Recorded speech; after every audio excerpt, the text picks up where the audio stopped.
J'aimerais vous souhaiter la bienvenue sur notre site Hope Channel. J'espère que par la grâce du Seigneur que vous vous portez bien, et même si ce n'est pas le cas, je suis sûr après avoir entendu la parole de Dieu, la parole trouvera le chemin de votre cœur, et sa parole, non pas ma parole, mais sa parole, nous transformera le cœur. Et j'aimerais vous inviter à vous incliner alors que nous allons prier et demander à l'Esprit de Dieu de nous soutenir, de nous guider, de nous instruire, et que par sa parole, nous puissions trouver force, courage, encouragement et continuer notre cheminement vers la patrie céleste. Prions. Notre Dieu, notre Père, nous te louons, nous te bénissons, nous te disons merci de ce que tu nous donnes l'occasion de partager ta parole et permets que ta parole puisse nous fortifier, que ta parole puisse nous encourager, que ta parole, Père Céleste, puisse nous permettre de continuer notre cheminement avec toi, malgré les circonstances difficiles. Écoute-nous, fais-nous grâce, car nous te prions dans le nom de Jésus, notre Seigneur et Sauveur. Amen. Permettez-moi de vous poser une question. Si demain ou après-demain, vous traversez dans des situations difficiles, beaucoup de ceux et celles qui, après avoir traversé dans une épreuve, se sentent découragés, ne veulent plus continuer leur cheminement vers la patrie céleste. Plusieurs ne veulent plus lire la Bible. D'autres ne veulent plus même prier. Et d'autres encore ne veulent plus partir à l'église ou avoir cette connexion, cette intimité avec Jésus. Permettez-moi aujourd'hui de partager avec vous 3 leçons puisées de la Bible pour vous encourager dans votre cheminement vers la patrie céleste. Car Jésus revient très bientôt. Oui, il revient très bientôt pour nous prendre avec lui. Et nous allons permettre à ce que la Bible puisse nous encourager, nous fortifier et nous permettre de connaître le plan, ce qu'il a tracé, ce qu'il a formulé déjà pour nous. Je vous raconterai l'histoire qui se trouve dans le livre de Job. Job, c'était quelqu'un, en son temps, il était riche. Oui, il était un homme très riche. Il faisait partie, probablement, de ceux qui étaient les plus riches de son temps. Et alors que Job, il n'était pas seulement riche avec beaucoup d'argent, mais ce Job, la Bible nous le dit dans Job, le chapitre 1, il lui naquit des fils et des filles. Job possédait 7000 brebis, 3000 chameaux, 500 paires de bœufs, 500 ânesses. Et il avait une grande quantité de serviteurs qui étaient à son service. Job, il avait des fils et des filles, il avait au total 10 enfants et il était un homme considéré en son temps comme un homme riche. Alors que il vivait sa vie, lui, ses enfants, sa femme, et qu'il continuait à vivre sa vie, malheureusement, un moment de son existence, il a rencontré des épreuves. Il a traversé par le creuset de la vie, par des situations très difficiles et très compliquées. En un jour seulement, un jour de 24 heures, ou peut-être moins, en un jour seulement, alors que ses fils et ses filles étaient dans la maison de leur frère aîné, ils étaient là à festoyer, ils s'amusaient, ils mangeaient et buvaient, et d'un coup, les fils et les filles de Job ont connu la mort.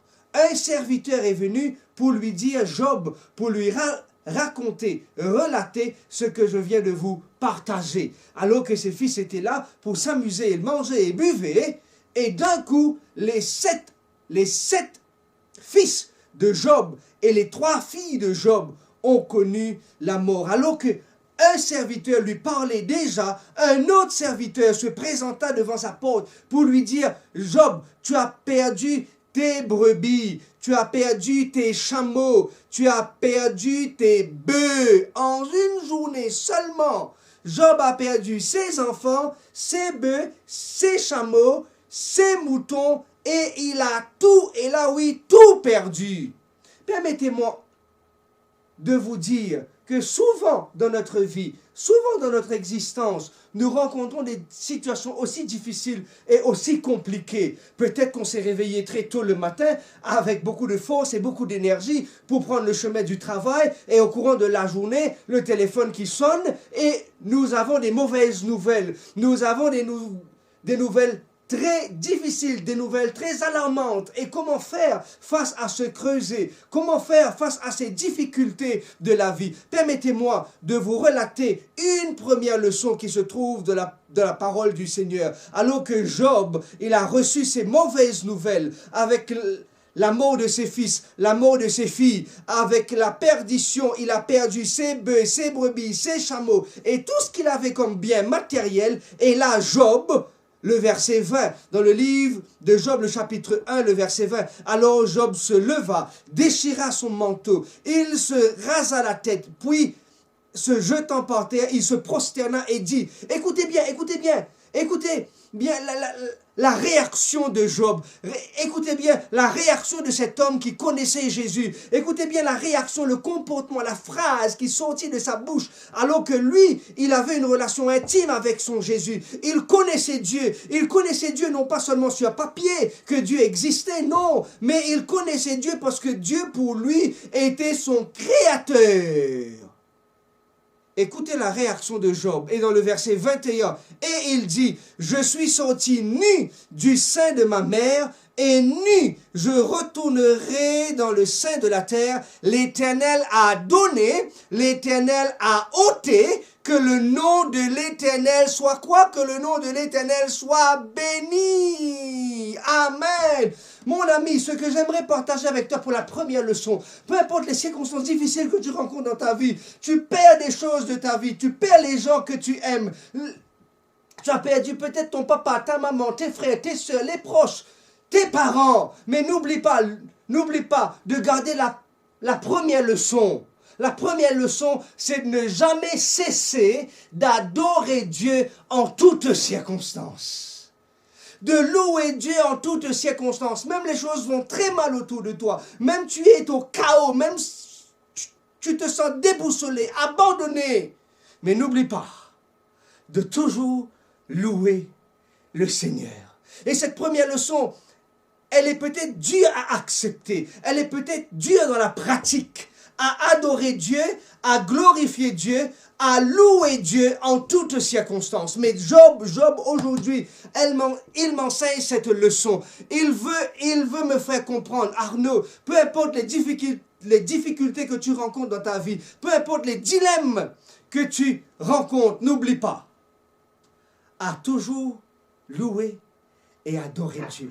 Après avoir perdu ses brebis, ses moutons, ses chameaux et ses enfants, et imaginez la quantité d'argent que ça peut être. Cette fortune qu'il a perdue dans l'espace d'un jour seulement. Et il conclua sa journée. La conclusion de sa journée, l'Éternel a donné, l'Éternel a repris, que le nom de l'Éternel soit béni. En d'autres mots, que le nom de l'Éternel soit glorifié, que le nom de l'Éternel soit élevé, que le nom de l'Éternel soit exalté. Dans le psaume 103, le psalmiste reprend les mêmes mots de Job. Et le psalmiste l'exprime. Mon âme bénit l'Éternel, que tout ce qui est en moi bénisse son Saint-Nom. Mon âme bénit l'Éternel et n'oublie aucun de ses bienfaits. Le mot bénir ici, on ne peut pas bénir Dieu. C'est Dieu qui déverse sur nous ses bénédictions. Le mot ici, bénir, c'est dire du bien de Dieu.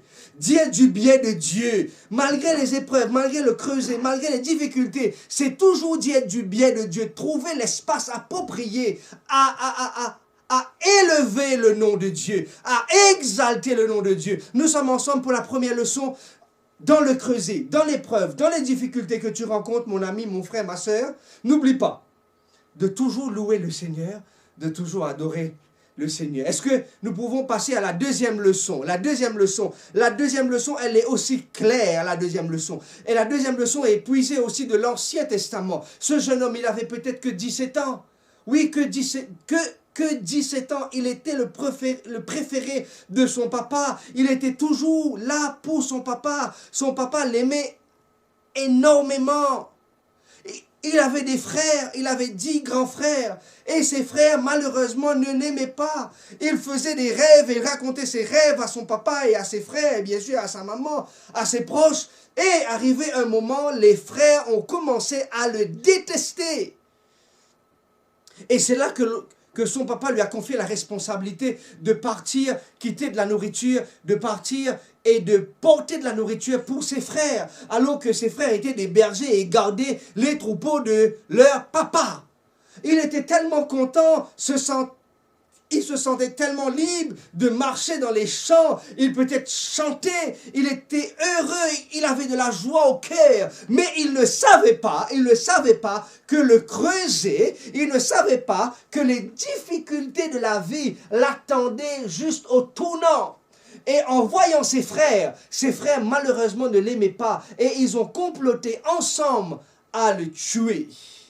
Il était jeune. Tu es peut-être jeune aussi, toi qui écoutes la parole du Seigneur. Et peu importe l'âge que tu as, il y a une deuxième leçon pour toi. Oui, il y a une deuxième leçon. Il était très jeune, ce Joseph. Et alors que son frère, que ses frères voulaient le tuer,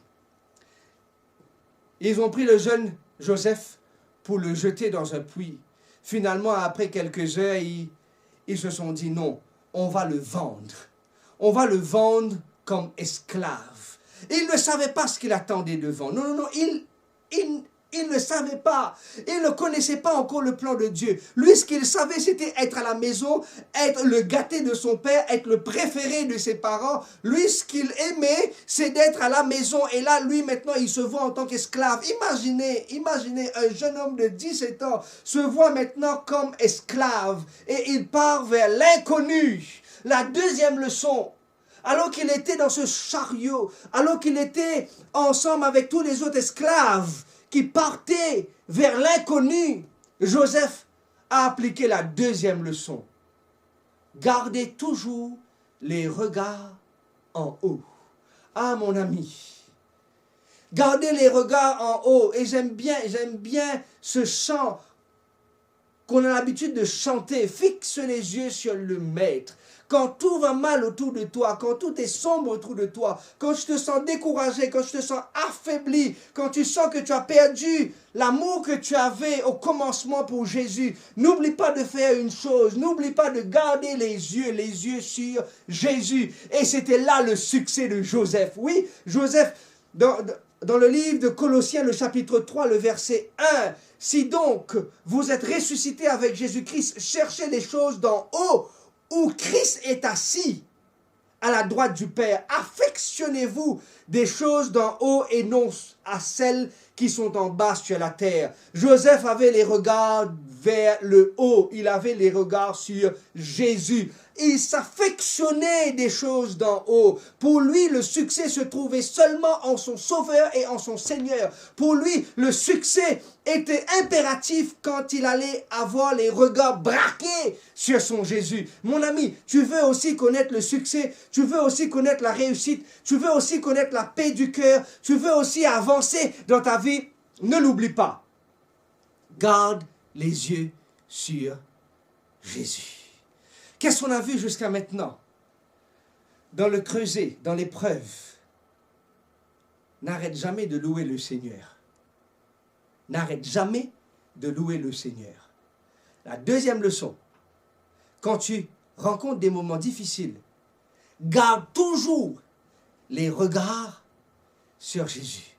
Et je t'encourage aujourd'hui. Oui, je t'encourage, mon frère. Je t'encourage, ma soeur. Je t'encourage, toi qui écoutes, qui est peut-être maintenant entré sur cette chaîne pour écouter la parole du Seigneur. Oui, je t'encourage de vivre cœur à t'accrocher à Jésus. Et il y a une troisième leçon. Oui, une troisième leçon que j'aimerais partager avec toi. Et ici, c'est toujours puisé dans l'Ancien Testament. C'est l'histoire de ce héros de la foi, de cet homme qui a cru dans le Seigneur alors qu'il était âgé, il était vieux, mais Dieu l'avait promis, le fils de la promesse. Comment avoir un enfant alors que l'épouse est vieille, est avancée en âge? Comment avoir un enfant alors que lui-même il était vieux? il était avancé en âge. Et dans le livre de la Genèse, le chapitre 22, nous voyons la réaction d'Abraham face à l'épreuve, face au creuset. Alors que Dieu l'avait demandé d'offrir son fils, son seul et unique fils, le fils de la promesse, en sacrifice. Et cet homme n'a pas hésité. Oui, il n'a pas hésité. Et face à l'épreuve, n'oublie pas d'accomplir la troisième leçon. La première leçon, c'est de toujours louer le Seigneur en toutes circonstances. La deuxième leçon, c'est de garder les yeux toujours fixés sur Jésus. Et la troisième leçon, et j'arrive avec la troisième leçon. Dans le livre de la Genèse, le chapitre 22, j'aimerais lire ensemble avec toi à partir du verset 1, 2. Le verset 1, après ces choses, Dieu mit Abraham à l'épreuve. Et il dit, Abraham, me voici. Même si tu rencontres des difficultés ou tu es dans un chemin que tu n'arrives pas à connaître l'issue, tu n'arrives pas à connaître exactement quel est le plan de Dieu, n'oublie pas mon ami, d'obéir à Dieu. Il répondit, me voici. Même si l'épreuve est là aujourd'hui dans ta vie, tu rencontres l'épreuve dans ta maison, tu rencontres des difficultés là où tu travailles, tu rencontres des difficultés là dans ton église, peu importe quelle est ta croyance, peu importe de la manière dont tu pries le Seigneur, continue à obéir au Seigneur.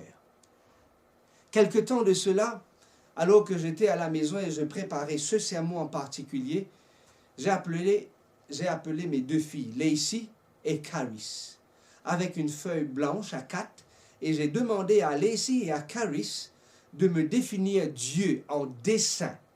J'ai donné des crayons aux filles pour leur dire, s'il vous plaît, pour vous, comment est Dieu? Quelle est la définition que vous pouvez donner à Dieu? Et là, l'aînée a réfléchi un peu le fait qu'elle est l'aînée, la plus grande. Elle a commencé à réfléchir et en réfléchissant, elle a dessiné une famille, maman, papa, sa sœur, son frère et elle-même. Et la deuxième fille, Caris, est venue aussi avec sa feuille, avec un cœur, et elle m'a tout simplement dit, papa, pour moi, Dieu est amour. Ah, Caris, très bien. Et l'aînée m'a expliqué, elle a dessiné une famille, une fleur et une étoile. Quelle est l'explication de ce dessin, Lacey? Oh, papa, Dieu, il est généreux. Il m'a donné une famille. Dieu, il m'éclaire. Dieu est comme une fleur, il est rempli de bonté. Dieu est celui qui nous éclaire. Ah, intéressant. Une fille de 8 ans qui définit que Dieu, il est généreux, Dieu est celui qui nous guide et Dieu qui est celui qui est rempli de bonté. Une petite fille de 4 ans qui vient avec une explication pour dire que pour elle, Dieu est rempli d'amour. Et c'est là que je me pose la question. Quelle est ta définition de Dieu aujourd'hui? Peut-être si tu es encore une petite fille ou un petit garçon, tu as une définition claire, nette et directe de Dieu. Pour toi, Dieu, il est rempli d'amour. Pour toi, Dieu, il est rempli de compassion. Pour toi, Dieu, il est rempli de bonté. Mais la question qui se pose, quand tu traverses le creuset, quand tu traverses les moments sombres de ta vie, quand tu traverses la vallée de l'ombre, est-ce que Dieu reste toujours le même Dieu que tu as défini 30 ans avant, alors qu'aujourd'hui, peut-être tu as 38 ans, peut-être qu'aujourd'hui tu as 52 ans. Est-ce que Dieu reste toujours le même Dieu que tu as défini quand tu étais petit? C'est là la question. Est-ce que Dieu reste toujours le même Dieu pour toi quand tu étais petit ou petite, ou maintenant Dieu est toujours le même Dieu quand tu rencontres l'épreuve? Peut-être aussi, face à l'épreuve, tu te poses la question que Dieu n'existe pas. Peut-être face à l'épreuve que tu as peut-être renié l'existence de Dieu. Mais j'aimerais aujourd'hui te rappeler, face à l'épreuve, n'oublie pas ces 3 leçons. De garder toujours un chant dans son cœur. c'est de toujours louer Dieu, c'est de toujours glorifier Dieu. La deuxième leçon, c'est aussi de te rappeler que garder les yeux toujours fixés vers Jésus. Quand tu gardes les regards fixés, braqués sur celui qui t'aime dans l'amour éternel, et c'est là que tu vas ressentir l'amour de ton Jésus, qui est toujours tout près de toi. Et la troisième leçon que j'aimerais partager avec toi, que j'aimerais que tu te rappelles de cette leçon, c'est d'obéir à Dieu malgré les circonstances que tu n'arrives pas à comprendre. Ma prière pour toi aussi bien que pour moi-même, aujourd'hui, que nous puissions laisser le Seigneur prendre le contrôle de notre vie, que nous puissions toujours avancer, oui, sachant que Jésus, il est toujours là pour moi. Jésus, il est toujours présent dans les situations les plus chaotiques de mon existence. Que Dieu puisse te bénir aujourd'hui, que Dieu puisse te soutenir, que Dieu puisse prendre ta frêle main dans sa forte main et qu'il marche ensemble avec toi. Que ce Jésus, que tu as entendu sa parole et que cette parole puisse toujours résonner en toi. Et quand les moments sombres, quand tu vas traverser les moments difficiles, que ces trois leçons puisées de la parole de Dieu puissent t'encourager à aller de l'avant, mon ami, mon frère, ma sœur, et d'avancer. Quand nous savons que Jésus a pour toi un projet de paix et non de malheur, un avenir et de l'espérance. Qu'il soit ton guide, qu'il soit ton soutien et qu'il soit toujours ton aide. Amen.